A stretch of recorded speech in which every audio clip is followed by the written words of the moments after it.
Lagi terapi, pasien rumah sakit malah ikut lomba makan kerupuk. Viral sebuah video merekam momen unik yang bikin warganet heran. Video tersebut memperlihatkan pasien rumah sakit tengah mengikuti lomba dalam memperingati Hari Kemerdekaan. Tak hanya pasien, para perawat-perawat juga ikut serta dalam memberiakan semangat kemerdekaan.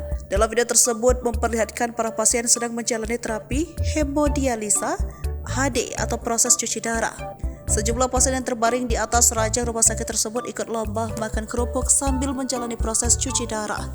Video tersebut diunggah oleh akun Instagram Memo Medsos pada Kamis 17 Agustus 2023. Video berdurasi 1 menit 59 detik tersebut, sejumlah pasien yang sedang terbaring di tempat tidur dengan semangat mengikuti kompetisi makan kerupuk. Uniknya, beberapa perawat dan pendamping pasien berperan sebagai orang yang memegang kerupuk. Pasien diharuskan memakan kerupuk yang digantung tersebut sampai habis, baik dalam kondisi berbaring maupun duduk. Tak hanya lomba makan kerupuk dan memindahkan kacang dengan sumpit di ruangan yang sama, para peserta terlihat sangat antusias, bahkan terdengar suara tawa dari dalam ruangan unit pelayanan hemodialisa. Di akhir video memperlihatkan pasien yang memenangkan perlombaan diberikan hadiah bingkisan oleh perawat.